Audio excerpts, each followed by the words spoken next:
Hello everyone, I am Serious Cow King and welcome to this video tutorial on how to build good roller coasters.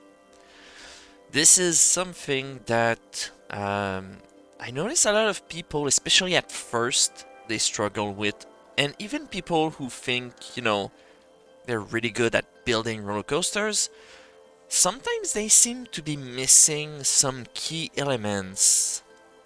Like, it's gonna be visually interesting, it might even have good stats, somehow it's not making lots of money, they don't get it, they don't understand why, or like people won't go in, or like, the queue will only be half full, things like that. So, I'm gonna show you why that is. So, first off, type of roller coaster. You do whatever you want. Almost every roller coaster is built on the same rules, same principle. There are a few exceptions, for example, but we're not gonna go into the exceptions this time. So really, you just take whatever kind of roller coaster you enjoy and just start building with this. Personally, one of my go-to all-time favorite is, I know it's kind of stupid, but I really like Dengen. Looping, Dengen. I don't know why. I enjoy it. So let's start with this. Alright. Now, before you even place this down, there are things to consider.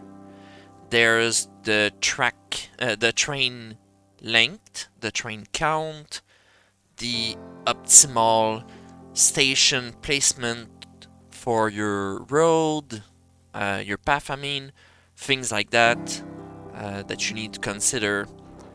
So here, let's build a path. Let's pretend I'm actually doing a park here.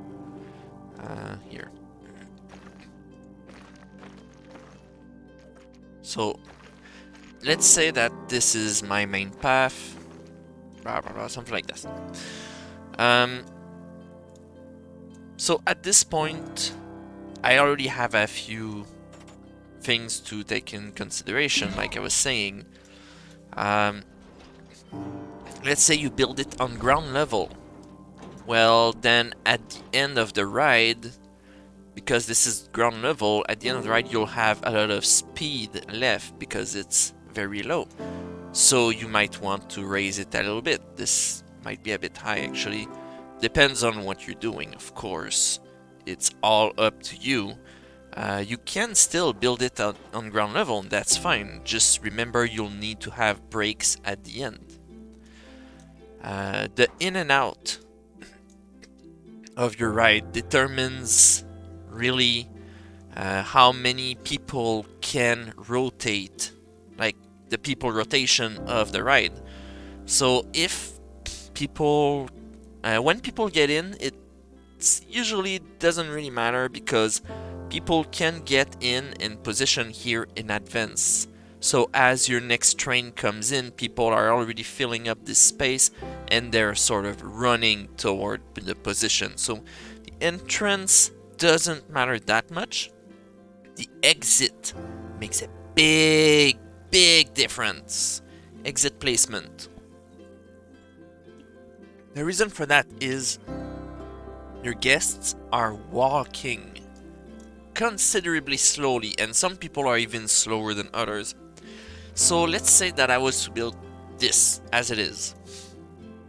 People would need, the last people at the end would need to walk all the way here and then exit here. Oops, wrong button. And then exit here and still walk all the way here. Then where you place your exit, let's say, like, a lot of people I noticed, they place the entrance at the front, the exit at the back, because that is the logical positioning in your mind. Makes sense. But then if you have your exit in the back here and on left side too, well, then people need to exit here. Then they keep walking very slowly all the way here. it can take forever. So, there are multiple ways to avoid that. You can have your exit at the front, of course, that's always an option. You can also choose here something with left to right or right to left. That will help a lot to reduce the exit time. So in this particular example, also by the way, if you're raising your station, right, then you can actually put it on top of a path, which means, let's say that I use this, like this, then people will enter on this side, because I chose right to left. So people will enter on the right, they will exit on the left, and because you have your path in between, like underneath, then you can easily just put the exit, the entrance on one side, the exit on the other, and still connect to the path, and everything is good. So here, for this example, I'll be using this. And just to visualize what I want to tell you, I'll place the entrance and the exit right away. Like I was saying, entrance position doesn't matter. So let's place it here. The exit, because now I have the exit on the left side, people don't necessarily just exit here. So my exit doesn't need to be here. It can be anywhere on the side. But let's keep in mind that people from one end needs to walk all the way to the other end.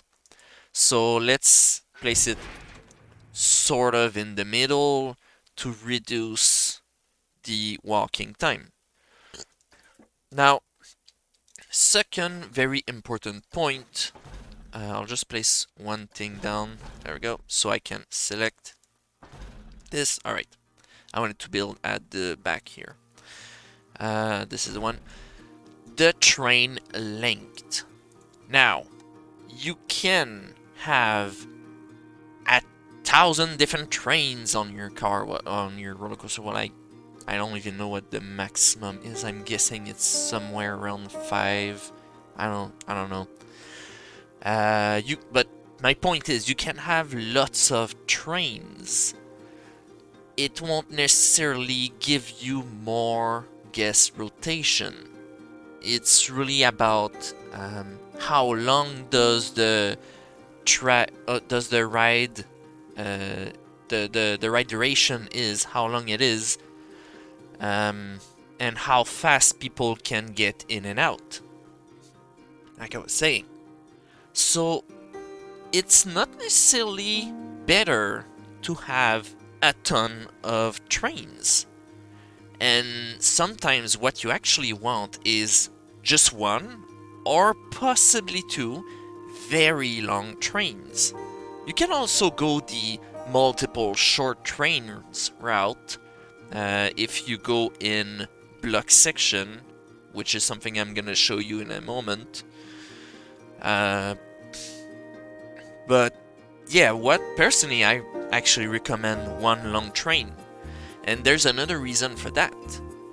A shorter train will not retain momentum as much. If you have one very long train, it will retain momentum more.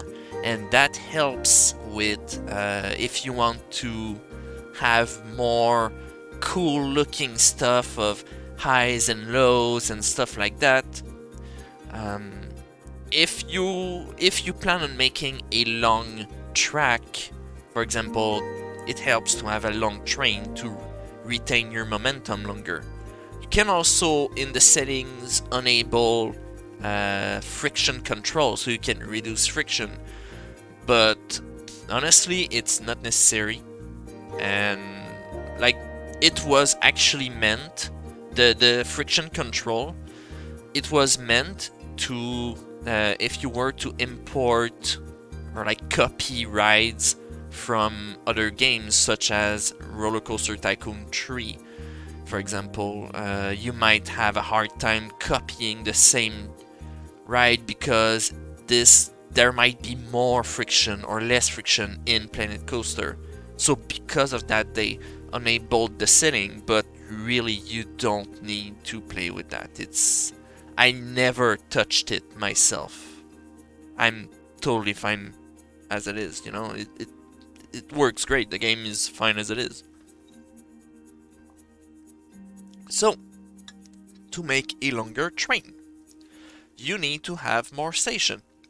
As you're building it, you can see my train is getting longer and longer, but there is such a thing as the maximum length. At some point, your ride, this is the limit for this ride. So you don't necessarily need to keep building. However, you can, if you want to have multiple trains, you can simply just build one very long station.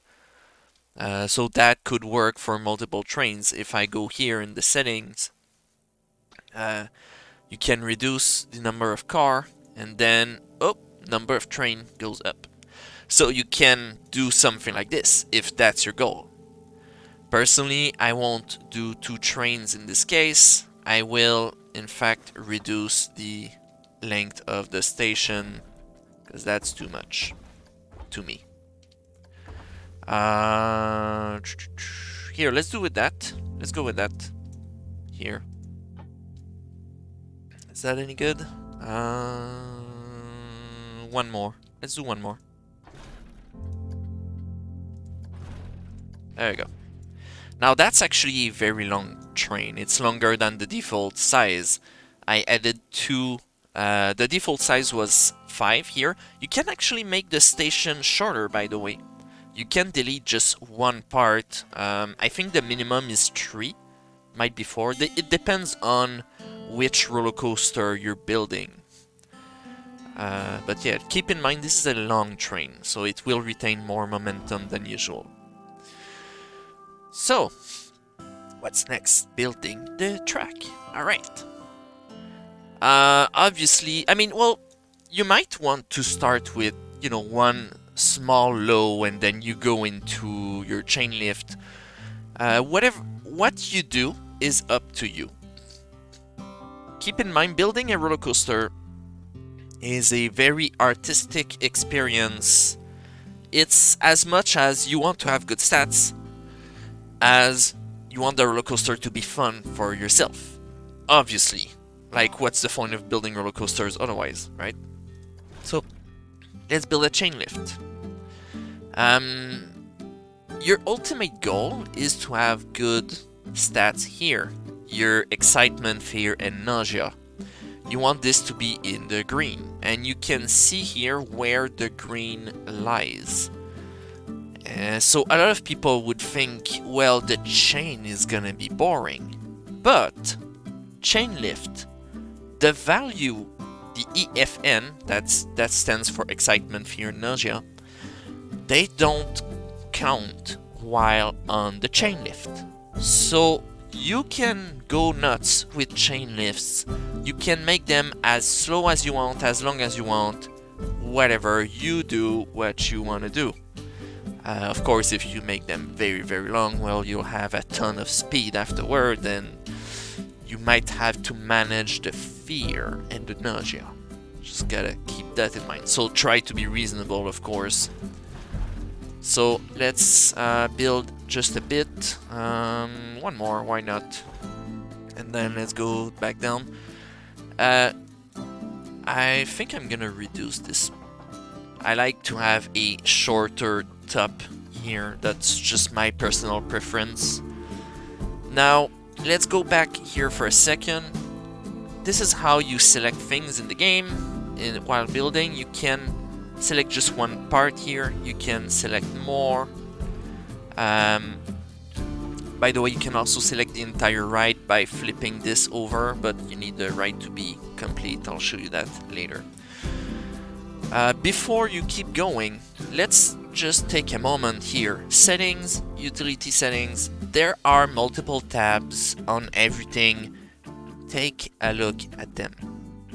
There's a lot of stuff to look into these at every moment. Different part may have different settings, make sure you look. Auto tunnel, if you're going to build underground, you can auto tunnel. It makes your life easier. You can make it very large or very thin. And that also means there is no... the ground is not your minimum. You can go lower than that. You can dig. You can always, you know, your terrain tool is right here. You can do lots of terraforming. Whatever you do is up to you. You know, you can...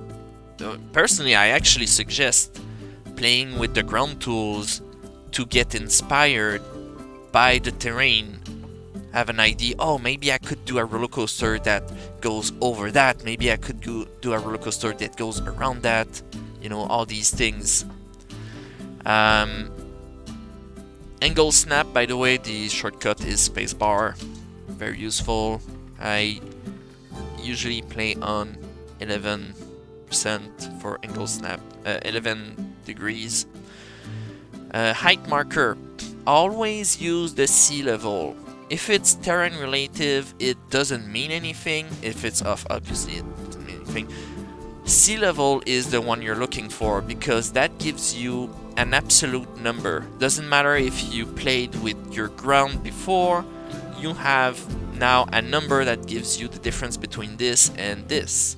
So this is a 50-meter incline, kind of a big thing.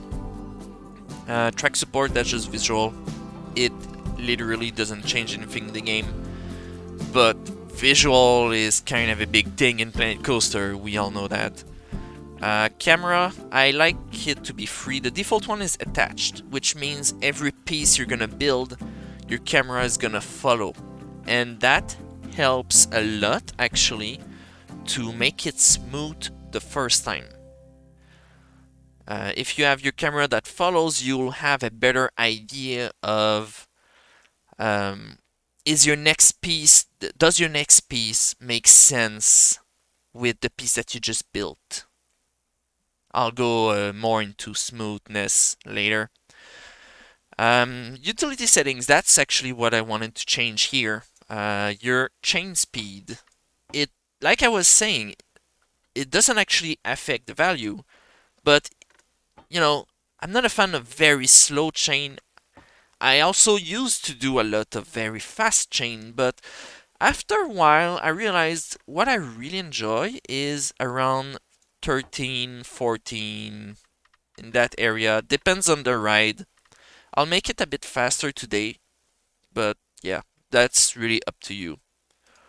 So yeah, let's go back to building. At this point, obviously, you kind of want to switch to standard track. You may want to have some drive tires. So the drive tires, what it does, it's a thing that doesn't, it cannot go up or down, but it can be useful.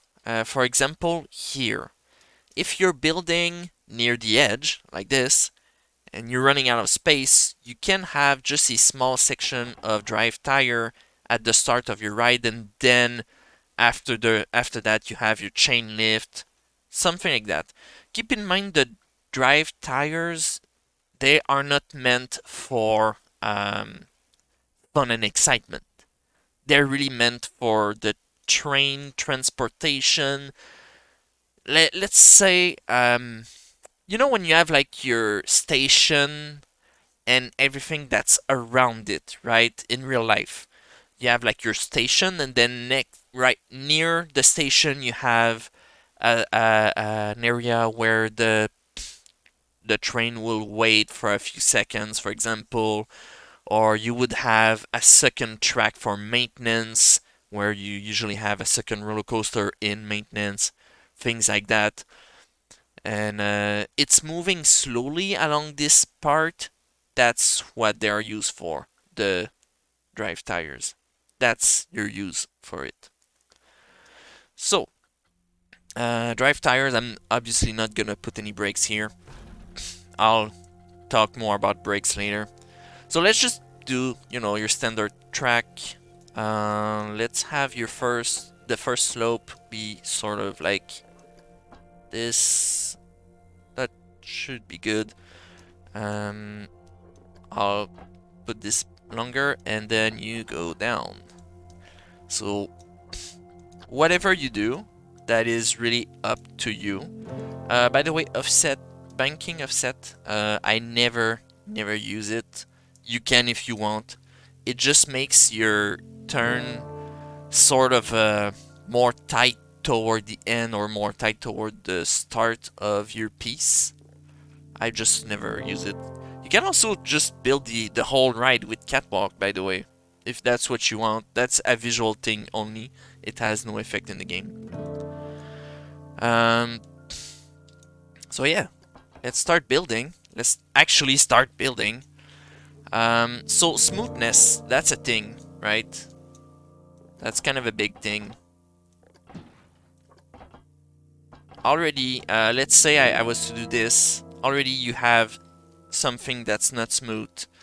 Look at the curve here. It starts, you know, it's a big curve, and then boom, it stops right away. It won't really, in this particular case, it won't affect the stats of the ride. But it's kind of, it's not visually smooth. If you want your rides to be smooth, that's what I do personally. Here, let's just attach for, it's gonna be easier to show what I mean. What I do personally, when I want things to be smooth, is I go progressively. Right now I'm at 45-degree turn. Let's not end the turn right away. Let's put it here. Let's go to 22. In fact, I'm gonna go a bit lower. You know, so it's really about what does it look like for the next piece. Now I can end the turn, and also we're approaching the ground here, so I'm not gonna keep going down, because if you're just doing this, well, then you have a ton of speed buildup, and it just ends very tight. That's gonna throw your G-force through the roof. So instead, what I'm gonna do is I'm gonna start to smooth things out here, like this. Make it a more progressive end of slope. This way it will reduce the G-forces. Now, actually, this is not that much speed by experience. I could probably make it much tighter than this, but you know, you can manage any amount of speed if your curves are smooth enough.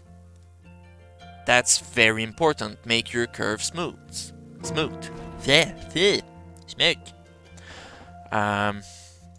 Here, I actually don't like this. I will make it. I'll make it a bit more abrupt here.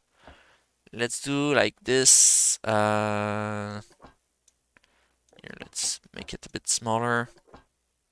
45 and then go straight to 0, I think should be good.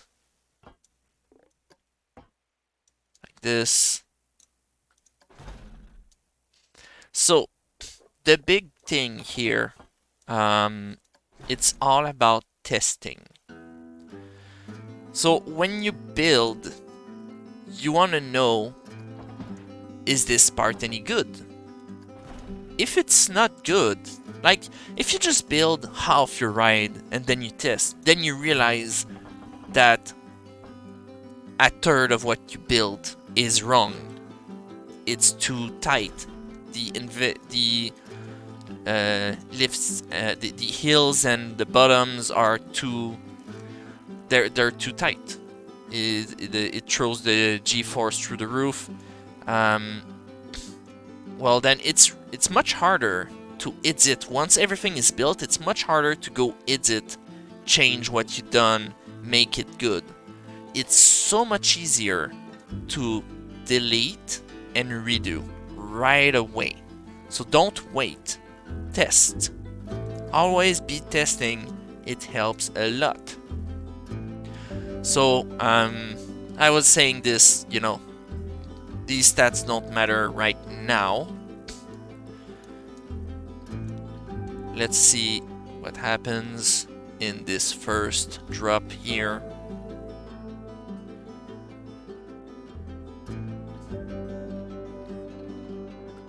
Good excitement, good fear.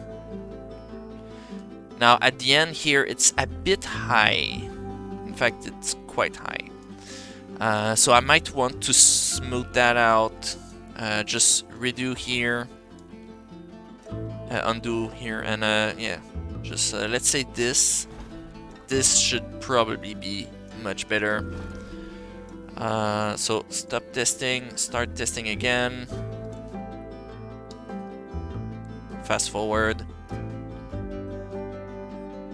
Alright.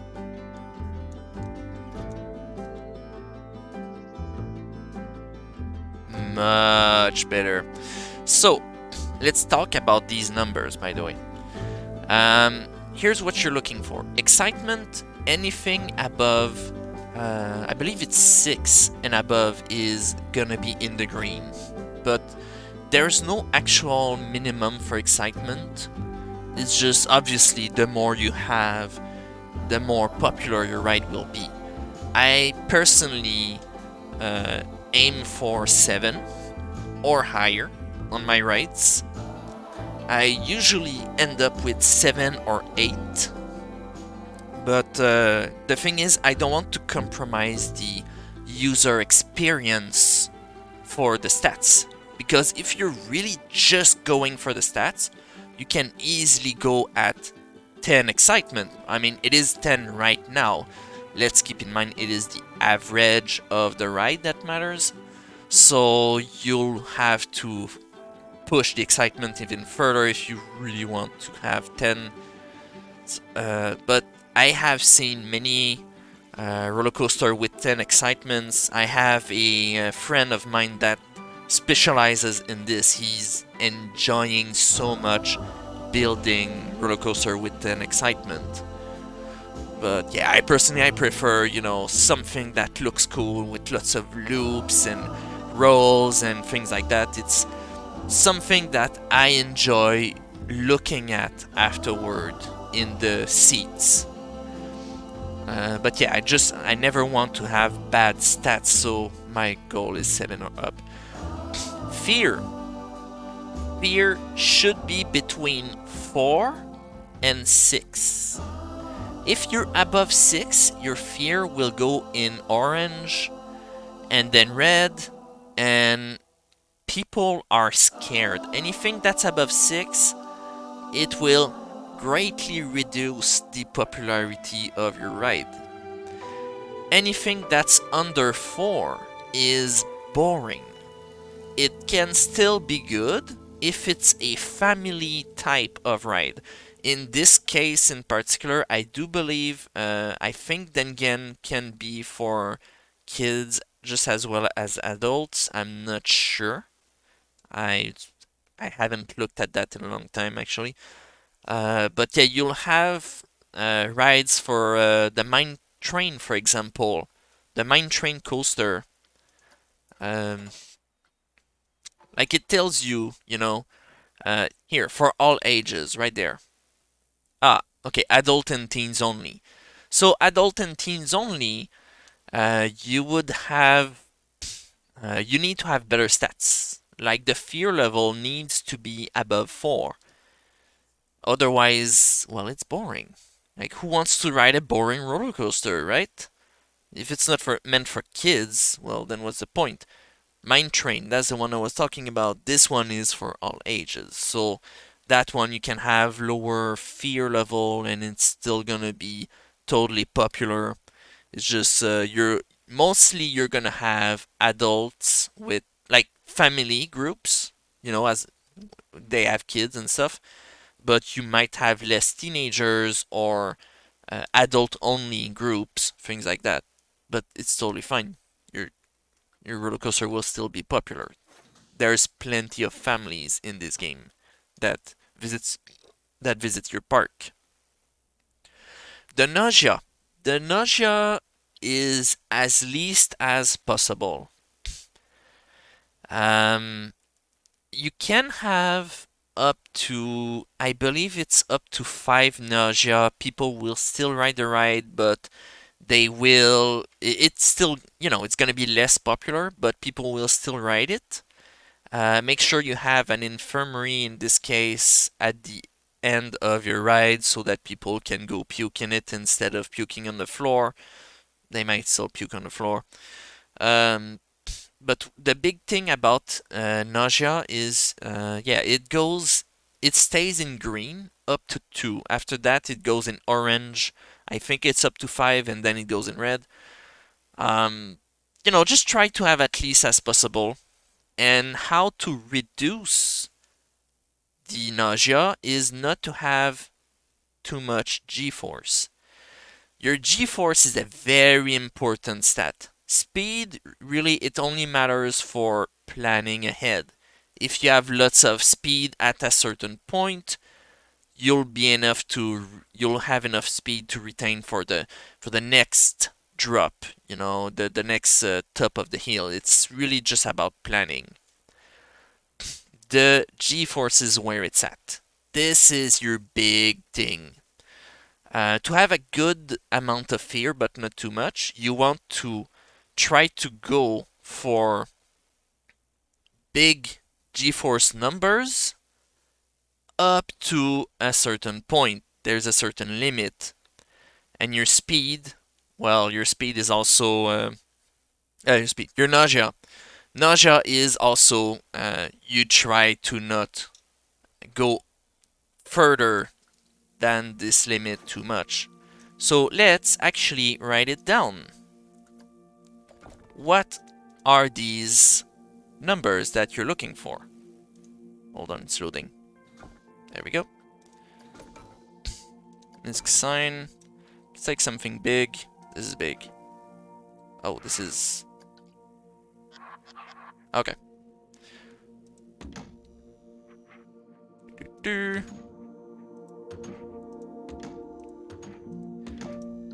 So, you have your vertical G.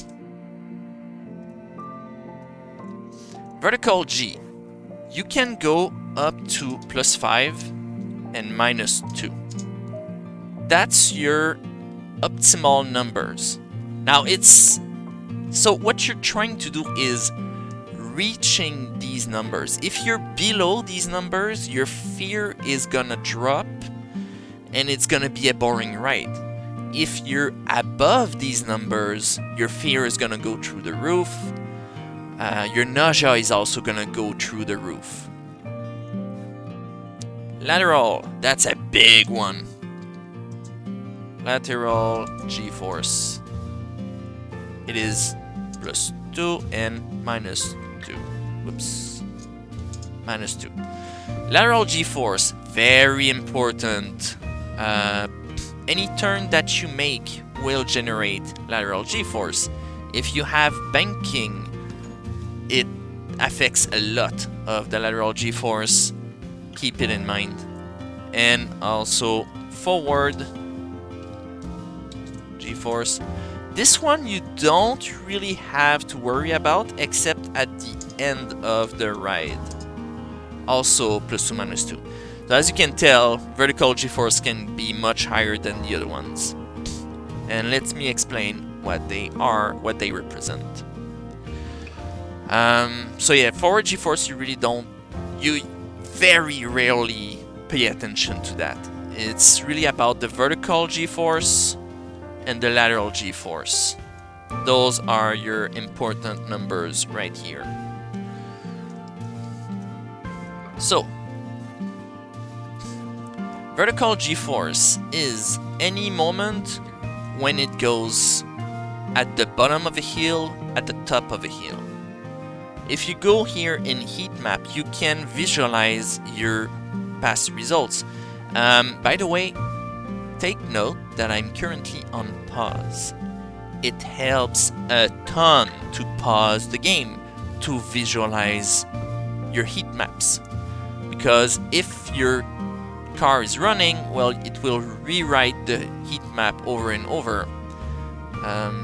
Also, by the way, I'm gonna stop testing here. So you can see here what went right, what went wrong. Excitement, fear.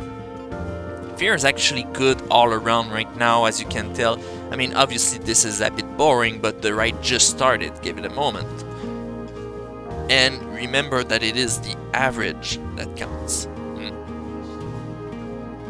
Nausea, of course. So the nausea here is pushing it a little bit, but that's okay because it's the average. It's totally fine. These numbers are totally fine. If you're hitting, I sometimes have sections where I hit 5 or 6 for, like, let's say this much, and you know, the average is still gonna be good. Speed, just a good indicator of how much speed you have left. Like I was saying earlier, it's good for planning. But the speed actually doesn't affect the stats or the value or anything. It's really for yourself. But obviously the speed in a turn, in a low or something like that, well, it will affect your g-forces. So let's start with vertical g-force. Like I was saying, vertical g-force is the bottom of a hill, the top of a hill, something like that. At this point I'm pushing it, but it's okay to have exceptions. You can go above these numbers a little bit. It's okay, as long as your ride doesn't go too far, and as long as your ride doesn't go too far for very long. Like, this is a very short moment of 6 g-force. If it was a very long moment and it was g-force the entire time, that would bring the stats way down. So that right there is okay. And like I said, it's the target numbers. It's not the actual limit. This is what you're looking for. And how you get negative g-force is at the top of a hill. If the top of a hill is very sharp and you have a lot of speed retained, that's when you get negative g-force. Negative g-force is how you feel, being pushed out of your seat upward. This is what happens at this moment. I've been in some in real life that has a lot of negative g-force. It can be a bit scary sometimes. It's fun. It can be scary.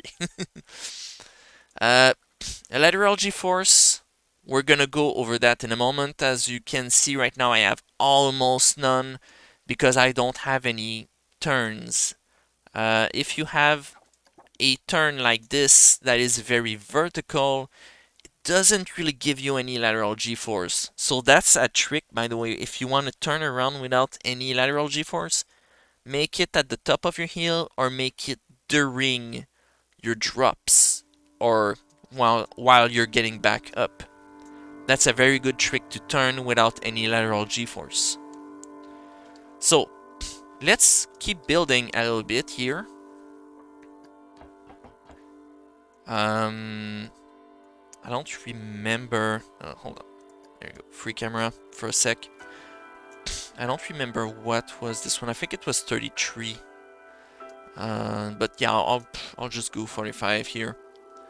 So let's create lateral g-force to show as an example.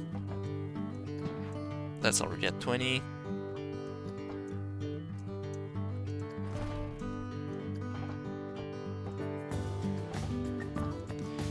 Okay, so now we have tons of speed. Let's say I make a turn. Let's make it even tighter, even more horrible. And then let's go back up.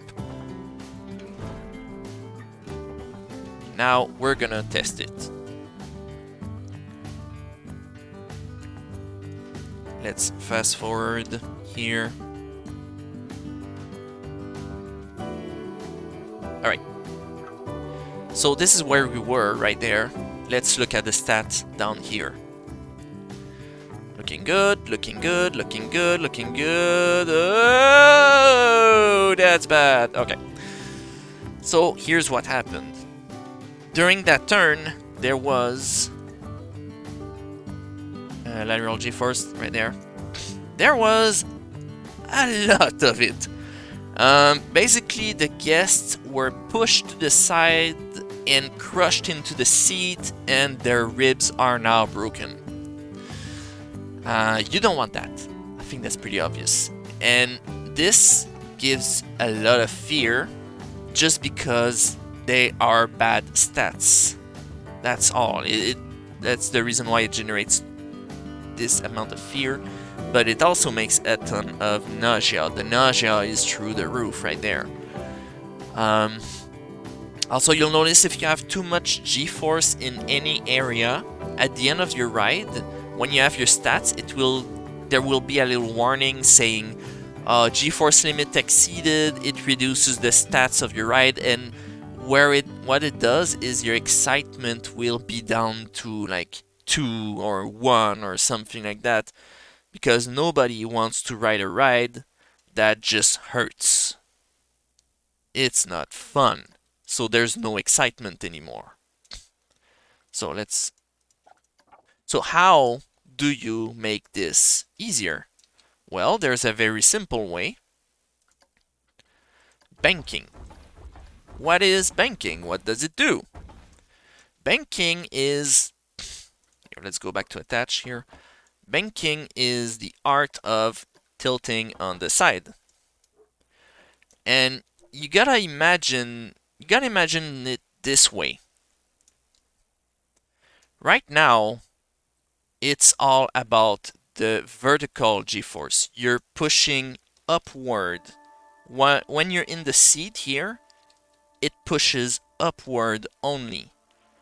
Lateral G-force is when it pushes on the side.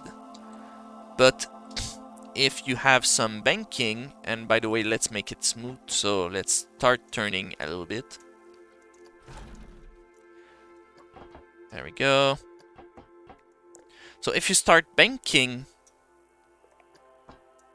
and you turn at the same time,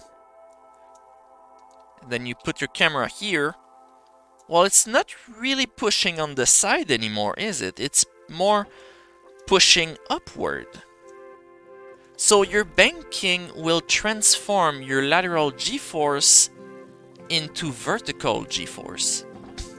And as I said earlier, vertical G-force can go much higher. It can go up to 5 instead of 2. So banking will help you make these turns much smoother. I'm gonna reducing too much in banking right now. There we go.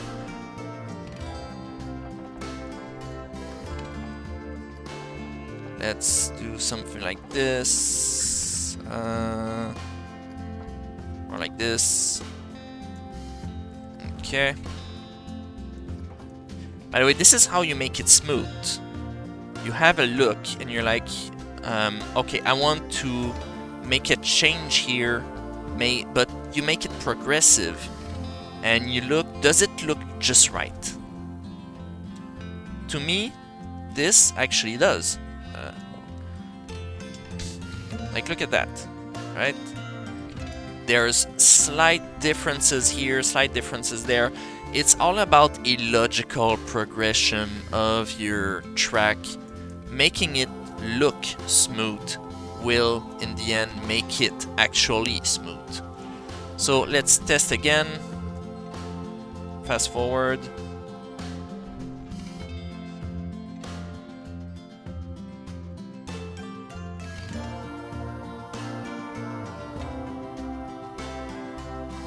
Sorry about that. I was not looking. I was doing something else at the same time. Alright, so there seems to be still a lot of banking right there. A lot of G-force right there, I mean. I believe I have... What's my lateral? Well, lateral is good now. See? Lateral has been reduced to very reasonable numbers. Vertical, however, this curves, see, this is really dark. I'm not sure of what the actual number here is, but it is much darker than 5. It might go up to 7. This is bad.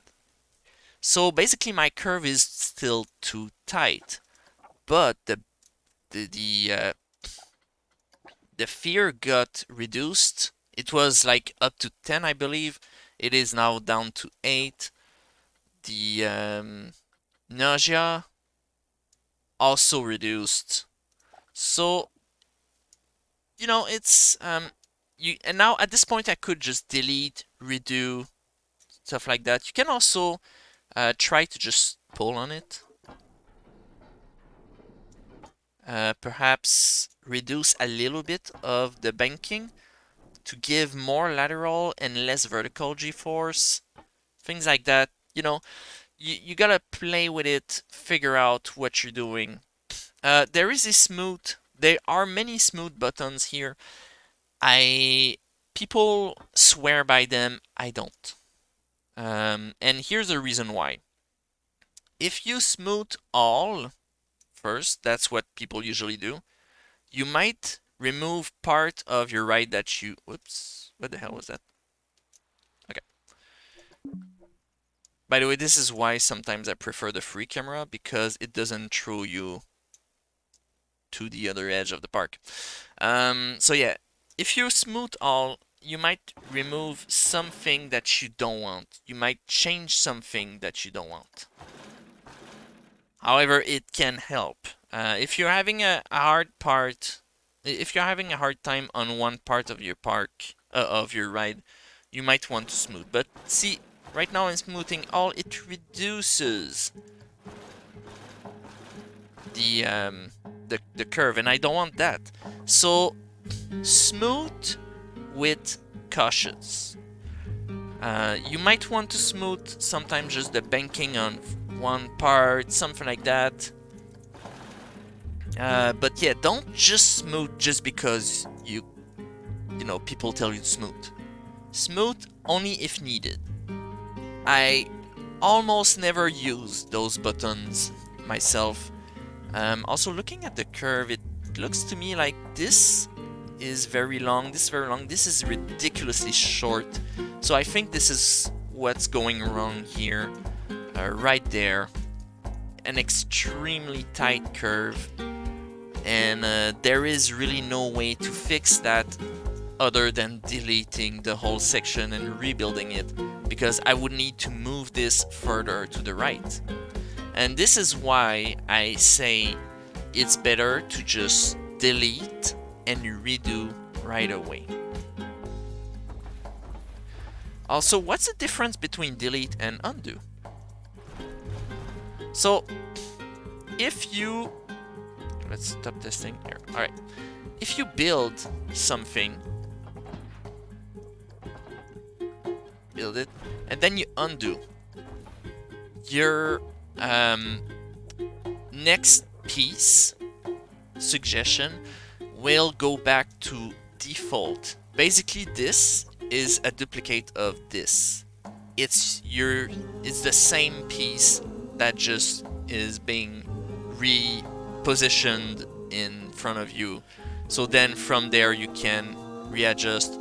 So if you're not sure, like, okay, what was this piece again? Just build something, undo, and then you're back into like this position. Delete.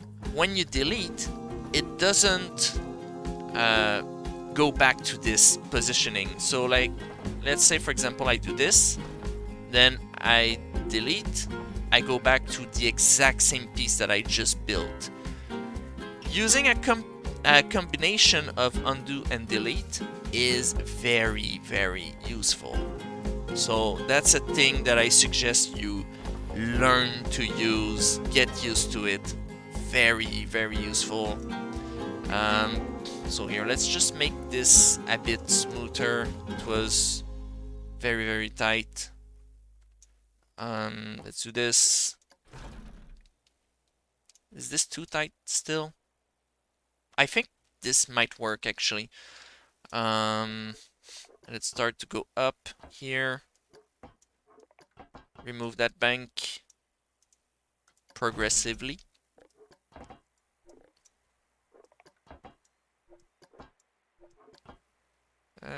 One more.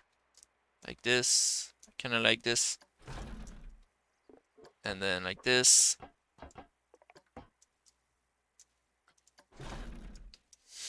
Alright. Just want to see if I made it correctly.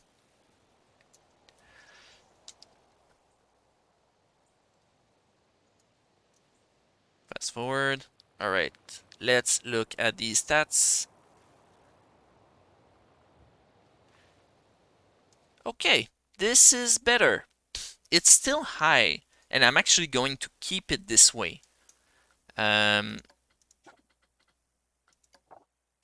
what I want. That's what I wanted. Okay, the excitement is high. That's good. Fear, yes, that is high, but we're still, we're maxing out at 8 here. So it should put the average of the ride in the right position. There's going to be parts of the ride where it's going to be a bit more boring anyway. So the fear should be good. And the nausea, well, that's very reasonable. It doesn't go higher than 5, which means my average of the ride will not be above 5. My average will be a reasonable number as well. So that's okay. It's in the end, you're still making the ride for yourself, like I was saying. So it's okay to have bad moments and not have perfect stats. The ride will still be popular, guests will want to ride it, you'll be making money. That's where it really matters, it's all good. So that's all good. All of it is totally fine. How much speed did I had at this point? 53. Okay, so I'm gonna do a hill here that goes about as high. Also, you should try to experiment with different... actually, yeah, let's make this shorter here. You should try to experiment with different things. See what gives a big amount of fear, what gives a low amount of fear. This should work. Things like that. Excitement as well.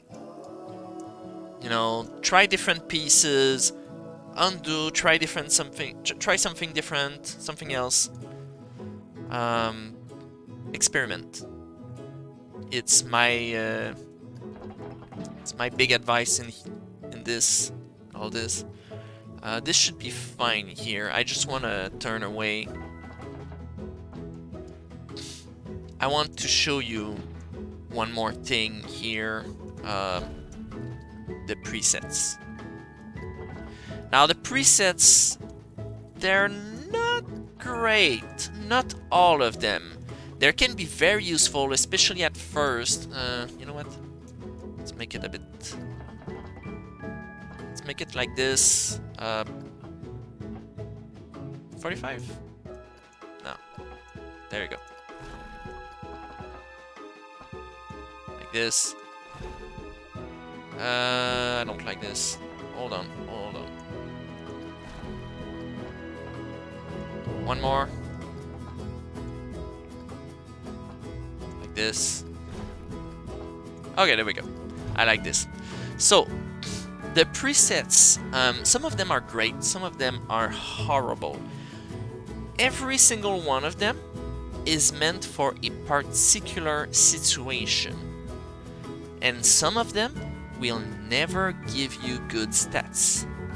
They were basically made for the freedom of creation, variety. Make sure you have a look at them because some of them are actually quite fun. There's things like this. It's pretty cool, right? A good example is which one is it?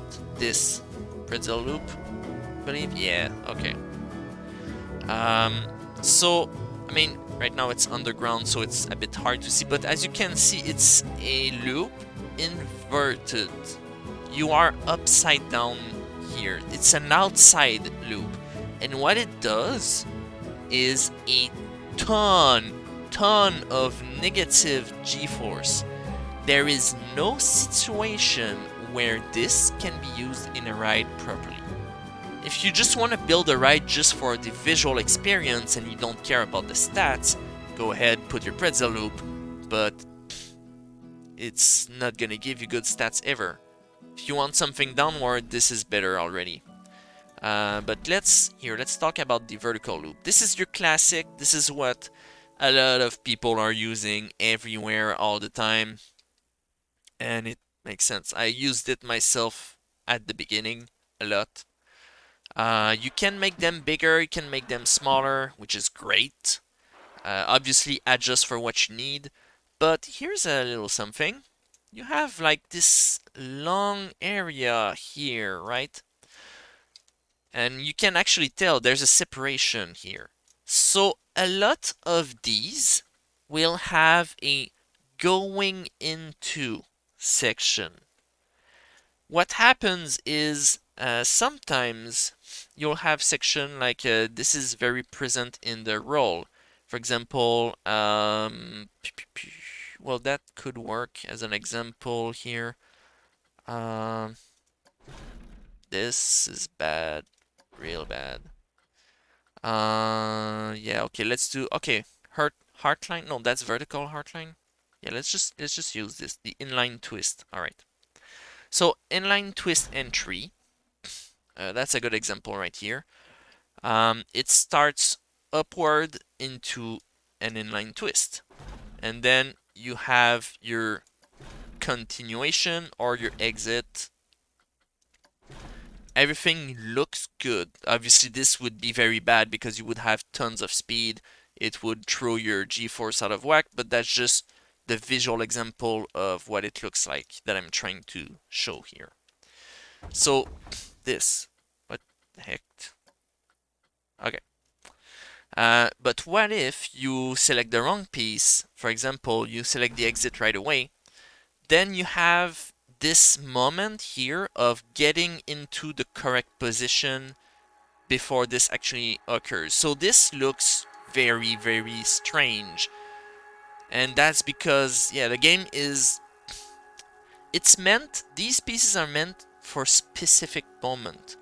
For example, your ride needs to be exactly upside down to start the exit roll. So your game will take your ride, which is currently upright, will turn it upside down, and then put your actual piece. So that's what's happening here. Your ride needs to be in this upward position, so it generates this little progressive moment here. But what if you don't want that? Like, okay, let's say, oh, I'll just, place myself in the correct position. Well, sometimes these things... Well, that's actually not the correct position first. So let's try this. Okay, yeah. Still, see, it still doesn't work exactly the way you want it. And sometimes they're programmed, even if you're already in the correct position, they are programmed to add a piece here, which is very frustrating. So there is, a certain amount of learning how to fidget with them. You'll notice this. If I do this, for example, and then I go into the loop, it keeps that piece. So there's a way to play with it. Usually what you want to do is don't place your loop at the moment that you want it. Place it one piece before so that you integrate this into your loop. But if you're like me and you like to do things yourself, you can actually make any and every of these yourself. Also, another example, if you place a very small piece, it will keep in mind that this is a very small piece. So there are things, you can still integrate them, have good stats. It's just a matter of how you integrate them. And of course, it can be visually interesting. A lot of these roles and inversion and everything, they're actually a lot of fun to use. But yeah, I prefer to do them myself personally. So I'm just gonna show you how to make them yourself. So keep in mind, you can always just rotate. If you want to do a roll, for example, you can definitely rotate, and then the next piece you can rotate even more, things like that. So you can do your own rolls like this. Rolls are a bit hard, honestly. Let's do a loop. I still have a hard time doing a good roll myself. So let's go with, let's say 45. This might actually be very tall. So let's go 16, 45. All right, and then I go 90-degree up. Now, if I just keep going, my loop is gonna go straight back into its current position.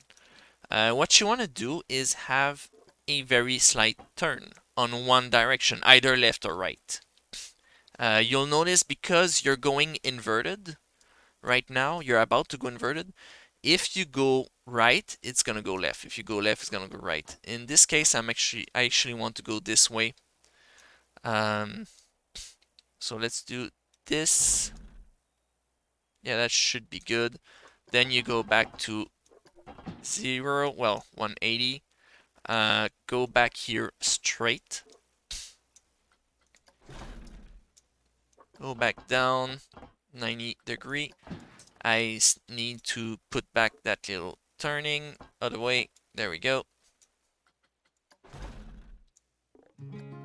Go back to 0. I was at 45-degree here, so that's 135 in the inverted area. And going back to 0. And there you go, you have a beautiful loop right here. It starts on the right, ends up on the left. The only thing is, with these things, if you make your custom loops, a lot of time the supports make no freaking sense. I'm gonna show you how to make custom supports in my other video, other tutorial video, but in this case I'm just gonna show you how you can remove the track supports. So just select the part that you don't want any track support, and then it's right here. And you can actually you can do a thing here.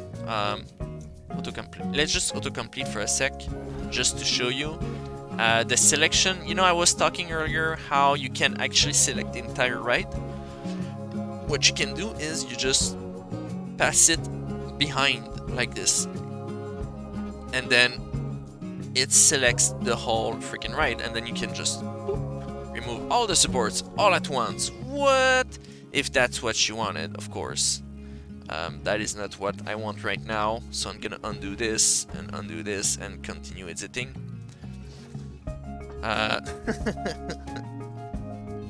But yeah, it's a thing. It's a thing you can do. So I'm actually not sure. That might be a bit small. Let's test it. Fast forward.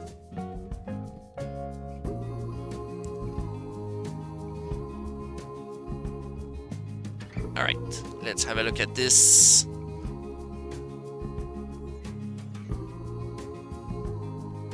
Oh, it is perfect. Hey, first try. Very happy with that. It looked a bit small, really. That means I don't have too much speed left, right? How much speed did I have at the top here? Oh, it's still a good amount. Okay. So that right there is always your slowest part in a loop, because that's when your train is completely here. It will show at the front of the train. The heat map is always located at the front of the train. So that's why you see the slowest part here and not here. But yeah, so right there it shows 61. It might be just a tad slower than this. Looking good. It's looking good. I like that. So yeah, now I could actually keep going and keep going. I'm just gonna end. So show you how to finish the ride. Kind of a big thing, right?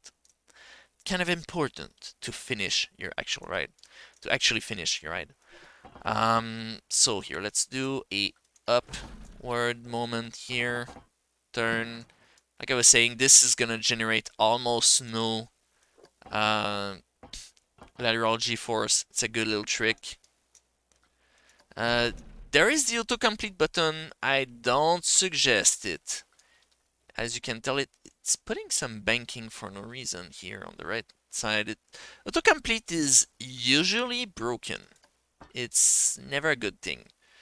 Even if you're in the proper positioning and everything, autocomplete will still find a way to mess things up. It's not a good tool. It's not really functional.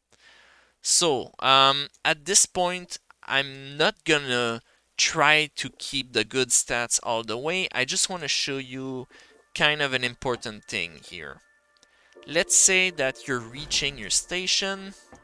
Do I have banking? No, I don't. Okay.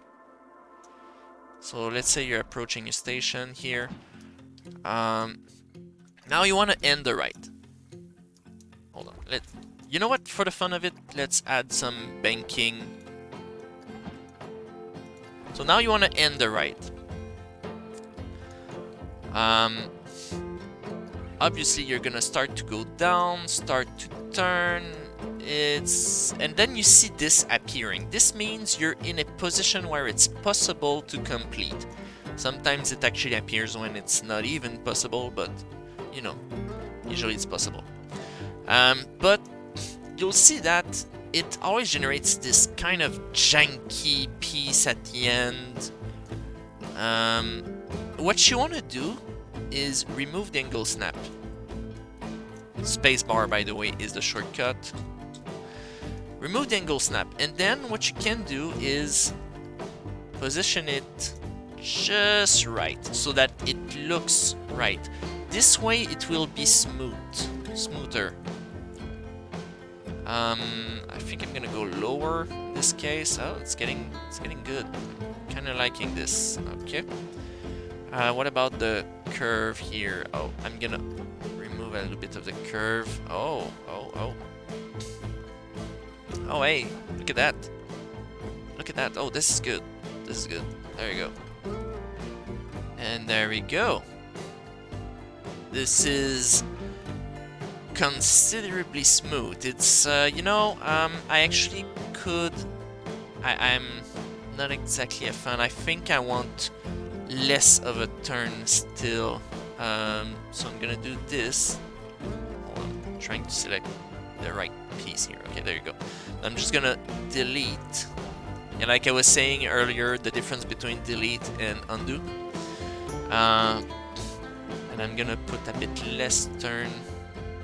That's not enough, right? Is it? Oh, wait, no. It's good. It's good. Even less. Kinda liking this. So I tend to be very finicky at the end of my rides, trying to make it just right. But, you know, look at that. Look how pretty it is. Now, at this point, I actually would have a lot of speed. And that turn right there would be bad. Also, if you have too much speed, we were talking earlier about the forward G-force. Whenever you enter the station, there is the entry speed. You can put it higher, it's gonna be easier. But ultimately, your ride will stop at some point, right? And the brakes, you cannot adjust the brake speed of the station. It is meant to be very harsh because having the train going over would be, well, a disaster, right? So for programming reasons and, like just making it right, the the brake speed when you enter the station is extremely hard. And if you have too much speed going in, you can have a ton of forward g-force. This is the only real moment when g-force matters, the forward g-force. Unless you have at any moment when it just instantly brakes, which actually is something that can happen with block sections, or if you have a boosting moment but with a delay, things like that, you can have a hard brake. So to avoid that, you want to put brakes.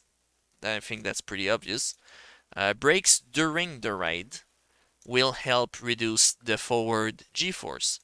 So on a flat surface, you can have friction brakes. The friction brakes are meant to slow hard. They can only be on a flat surface. They can brake very quick or very slow. They are obviously flexible. Your target speed on a brake doesn't really matter. Like, you can put your target speed down to 3. Your train will not necessarily slow down all the way to 3 kilometers. What actually matters is your deceleration rate. If you have very hard deceleration rate, your train will slow down very hard, very instantly. I believe the station brakes here are at 20 meter per second. I think that's what it is. I'm not sure. And yeah, 20 meter per second. Actually, no, I think it's even harder than that. Whatever. Your 20 meter per second can actually be too much and push your forward g-force through the roof. It's not a good idea. What you want is to slow down, smoothly, so that your train just slows down a little bit and your forward g-force is not like too hard. I do believe that you can go up to 18 and your forward g-force won't be too affected. You should be fine. The target speed only matters for what's your minimum speed here. If you want to just slow down a little bit, usually actually you want to use trim brake. Trim brakes are more flexible on that. But basically what does this mean is if I set it to 32, as long as the train is faster than 32, it will slow down. Once it reaches 32, the brakes will let go and your train will keep going at 32. If I put it lower, then it will slow down down to 10 kilometers per hour and retain that speed until it leaves the brake and then can keep going. Personally, I'm a big fan of trim brakes because trim brakes can be put at any angle, even upside down. Like, even here, I could have trim brakes. So I'm a big fan of trim brakes because of that. And it's a good smooth brake near the end of your track. The default speed is of course 22, but as you can see, this deceleration rate is only up to 5 meters per second, which means it will slow down very smoothly. So if you have an excess amount of speed, trim brake is your biggest friend. But if you want to make sure that you have time to slow down, you might have to put more. That's kind of a thing here. It's because of the slow deceleration rate, because of the slow braking rates, you might need more. to slow down enough to reach your target speed. So this way it will prevent the ride from entering too fast into the station. It will prevent having bad forward G-force. And if during your ride you have a moment when it's like, well, I have too much speed here, I really want to reduce it, but I don't want to change my design, put some trim brakes. Put some trim brakes and put your target speed toward what you would be hoping for. Let's say you're going at 90, but you actually want to go down to 60. Well, just put your trim brake at 60 and it's going to be fine. Your ride will slow down, but not too much. So that's ways you can use the brakes. There is, of course, the block sections as well. I'm gonna go more into detail when I talk about block section mode. The block section, the only thing is it is a brake, and it can be set. It can decelerate very smoothly. It can decelerate very hard. You can have your target speed very high, but if for some reason your train needs to stop there because it's block section, it's gonna be waiting for the next section to be empty. So if your train stops there, then it's down to 0. And your deceleration rate doesn't matter anymore because it needs to stop now. So it's gonna be as harsh as entering the station, or even more in some cases. So be careful with block section brakes, they can break your ride. Yeah, kind of a big thing here. So I'm just gonna remove that. I don't want any block section in this. Now this ride is complete. We could be testing it. Let's have a look. I actually don't know if the stats are good or not. Let's just ride it at least once.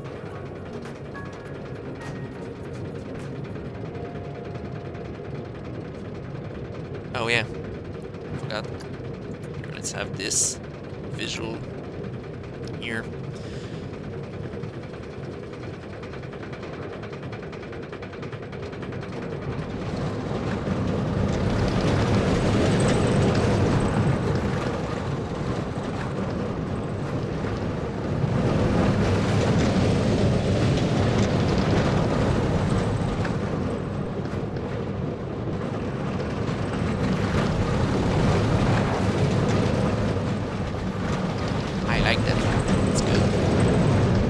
That was too harsh right there. I could fix it, but I won't bother. Not this time. As you can see, the stats are still very, very good. In fact, that's a ride I would probably just open in my park and use. These are really good. The maximum G-forces, wow, okay, this is very bad. So, what's that gonna do? Because the lateral G-force is through the freaking roof, well, it did reduce the stat a little bit. The stats could have been better. Like, it probably raised the fear a lot, the nausea, and reduced the excitement because of that one moment. God damn it, sorry. That one moment after the loop? That's when this happened. So, so it reduces the stats, but there's also another thing that it does. The reliability is reduced. Any other part of the ride would have been very good. It probably would have even had good reliability, but because of that part, it went down to average. I am certain of this. Average is totally fine. Low sucks. If you have too much G-forces, keep in mind that the G-force also affects the train, not just the riders.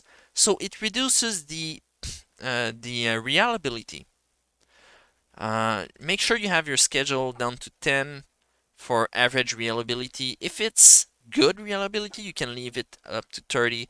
If it's low reliability, there's nothing you can do.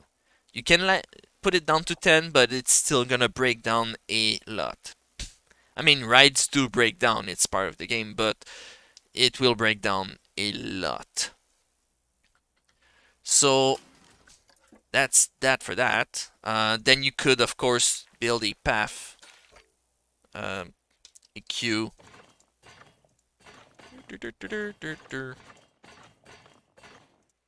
That's actually a bit of a long queue. It actually might be reasonable, I'm not sure. But yeah, you can build your path and everything. This ride would have, like I was saying earlier, it would have a good guest rotation because of the exit position. Right now, the guests would need to walk from here to here, from here to here to exit. It's not that long. And keep in mind that the ride is only 1 minute long, and that includes the lift chain. So, if you have that's 32 seats. If you have 32 people every minute, plus the time people walk, which is maybe, let's say it's every minute 20, it's a good rotation of guests. You can definitely make money with that. Don't forget to adjust your price. Price rides are affected by your queue scenery rating, your stats, of course. The duration is very important, which is also obviously related to the track length. Because if you can have a very good ride that is ridiculously small, it will reduce the value of the ride because of duration. And your track scenery rating, that's a very big thing. Track scenery rating, by the way, does not update right away. The ride needs to run through it once before your track scenery rating updates. So those are the stats that you really care when it comes to price. I talk about more of price in my other tutorial video on how to make a successful park economy. But before I end, I want to show you an example here. This is an actual ride that I use in one of my parks. It has a very high part here because it actually goes through something. That's why like all of this is very high and all of this is very low. But yeah, the ride itself has good stats as well. G-force is already more reasonable. Reliability is still average. That's totally fine. But yeah, the price can be very high. In this case, you see the track scenery rating at very low because I only kept the ride and not the scenery that's around it. But in the actual park, the track scenery rating is high. Not very high, but high. So, price goes through the roof. And this this ride in my park actually makes a ton of money. And I decided to go with the entrance and exit on the same side, but just make sure that your entrance is, well, entrance doesn't matter where it is. In this case, it's all the way to the back. Make sure your exit is right in front of the station exit if you have it on the same side. This helps a lot. If you want, if you want to build a building on top of this, what you usually want to do in this case is have your exit here. Because here, well, you can't. But you can also reduce the grid size to 2, and now, oh, look at that, it fits. So that's why my exit is exactly there, so that it fits this. And you can also use a piece like this, for example. It will fit. So I believe this is what I used in my park to make my exit like this. So this would be the perfect optimal positioning. Alternatively, you could have it right there on the side so that it fits with the arch, like I was showing. This is good. This is a good exit position. It's not perfect, but it's good. Like, perfect would be like I was showing right here. Right there. That would be perfect. And a good example is another ride that I have in that park. Entrance on one side, exit on the other. This is the smallest station possible. It's a type of car, a type of roller coaster that has trains with only one car. You can have more trains. You cannot have more cars per trains. So in this case, because it's only one car, you can have stations that are 3 by whatever it is. In this case, it's 3 by 3. So let's talk about block section. That's gonna be I believe, the last thing that I'm gonna talk about here. Oh yeah, there's actually the minimum and maximum waiting time. That's a big thing. Here, let's go back to this for a sec, because I almost forgot. The operation mode. In this case, it's a standard. You have standard, block section, and lapping. Lapping is just standard with some glitter on top. It's multiple laps. That's it. I like to use lapping only in like a very small ride, of course, and one that has linear synchronous motors. That's a good example. Linear synchronous motor. So that's a booster on the track that has no, if you use a hydraulic launch, for example, here's a hydraulic launch. So when you use a hydraulic launch, before your boosters, you're gonna have a pause. Even if you put your pause at 0 seconds, it's still gonna have a pause. So your train will completely stop and then launch. If you have linear synchronous motor, it won't pause, it won't stop.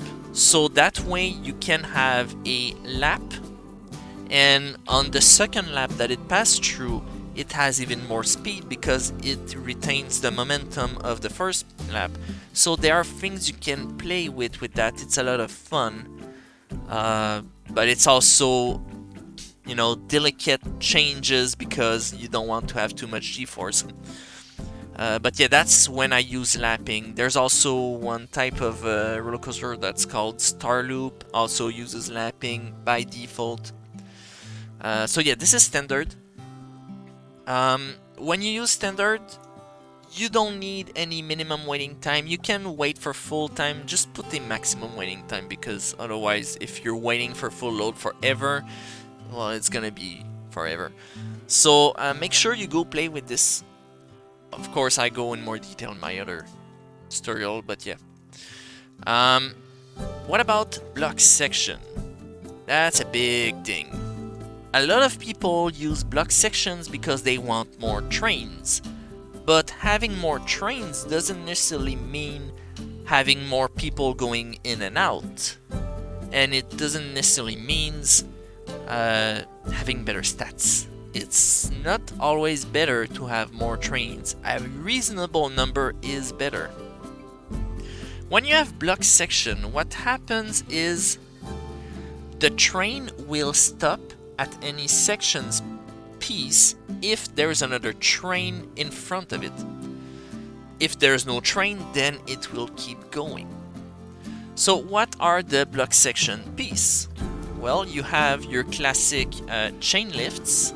Chain lifts count as a block section. You can avoid using any.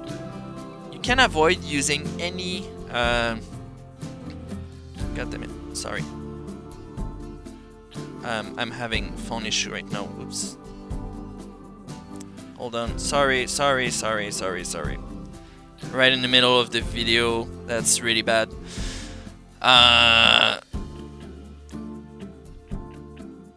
So yeah. What I was saying. Chain lift. Yes. Block section. Okay. Sorry. Um. So if you have if you want to have multiple block section, oh god damn it, sorry.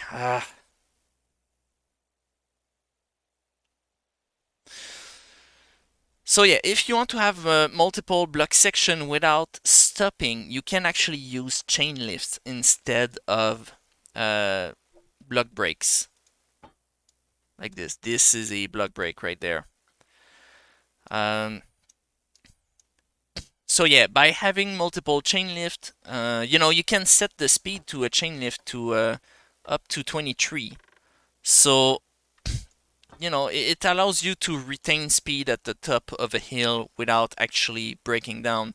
In this particular case, I decided to use block sections because, I wanted to. What I did though, I have the target speed and deceleration rate considerably low. Well, target speed is actually pretty high, but yeah, the deceleration rate is low so that it doesn't slow down too much. Um, the but the acceleration and release is also as high as possible. This way, if it ever needs to stop for some reason, then it can keep going faster. It is released faster. And a good number would be a good general rule of thumb when using block section is to have half of the train possible. So block section will allow you to have up to your number of blocks minus one, because minus one so that there's one going and then the next one moves and then the next one moves and everything. This will be ridiculously slow. Never do that. Never do that. If I test it there and show you what's gonna happen is, let's put it in fast forward. See, everything just waits here and here. It waits for the next track to be available. It's still considerably fluid, but it's not good. It's stopping everywhere. In any case, make sure that your block section. Oh, by the way, look at the fear just got really up because the car needs to stop everywhere. It's bad for the stats. That's what it is. That's because of the block section. Yeah, but yeah, make sure that if it does need to stop, that it can reach the next one. That's kind of a big thing. If you have a block break at the bottom of a hill, for example, just so you have more block breaks, well, it might end up stopping your car at some point right there, and then the ride is stuck. It cannot keep going, and then it just stops completely and guests wait for like hours in the queue and they're like, what's going on? So yeah, that can be very, very bad. So don't put a brake at the bottom of a hill. Make sure that your cars can clear the next break. That's kind of a very important thing. And what you want to do is put half of these cars. This way, they won't stop. They will just keep going and everything will be smooth. In this case, if the ride was to break down, which happens sometimes, my cars are gonna be here, which you were seeing at the start, and it's totally fine. And as you can see, well, no more fear issues because there's no more hard slam brake. The forward G-force is not going through the roof anymore. So that's the big thing about block section. And yeah, so if the ride was to break down, the cars would be in this position, which is totally fine. You have one last small cute moment before the end. Um, Keep in mind if you can, have more cars, but they're gonna be waiting, and nobody likes to just wait around. It's boring. They do say that these stats are not affected by the actual block breaks while the car is waiting on the block breaks.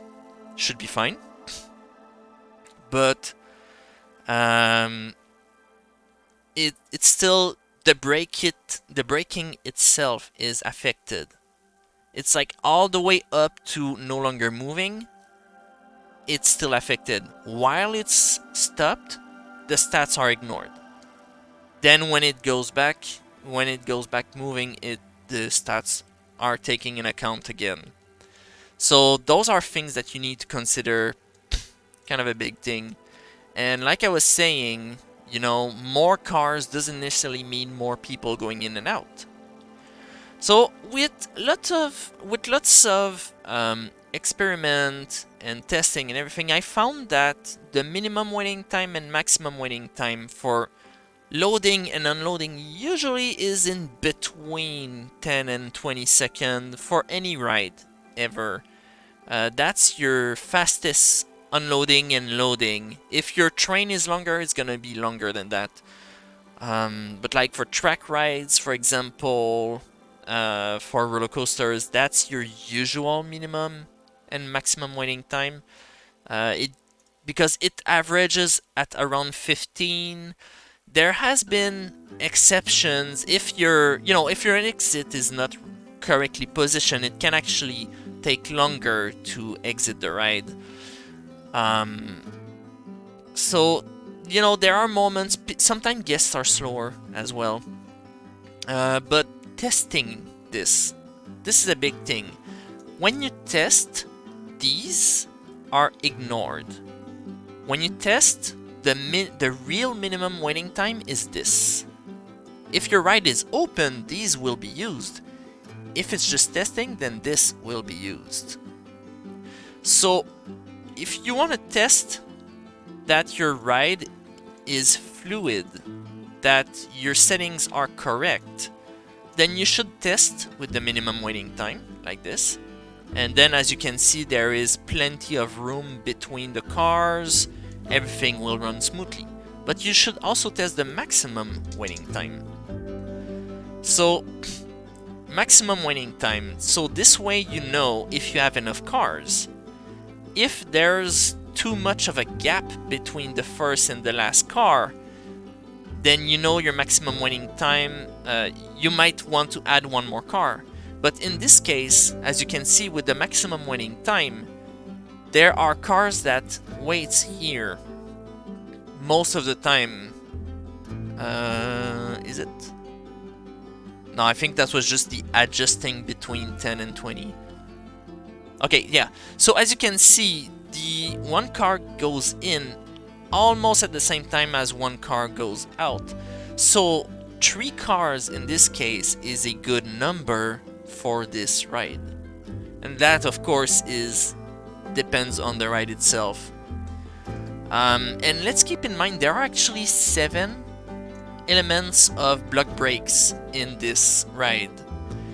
And that still only gives me 3 cars. So that changes, the number of block brakes toward the number of car. It changes depending on the track length. It also changes, of course, depending on the number of block brakes. It's something you should experiment. Make sure that your block brakes are spaced out. That's a big thing. If all your block brakes are here, well, it doesn't matter because then all your cars are going to be here and waiting.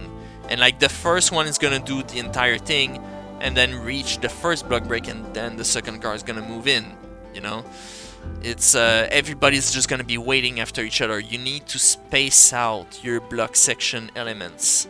Very important. And also, this shows you that sometimes block section is not as efficient as standard. If I was, for example, to put it standard and delete part here of the ride, whoops, that's not what I wanted to do. Okay, let's say I delete part of the ride. Just gonna delete this.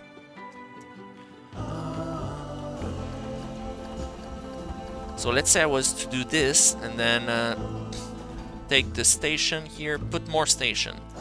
It's this one. Let's say I was gonna do this and then let's just autocomplete. I don't care what it looks like at this point.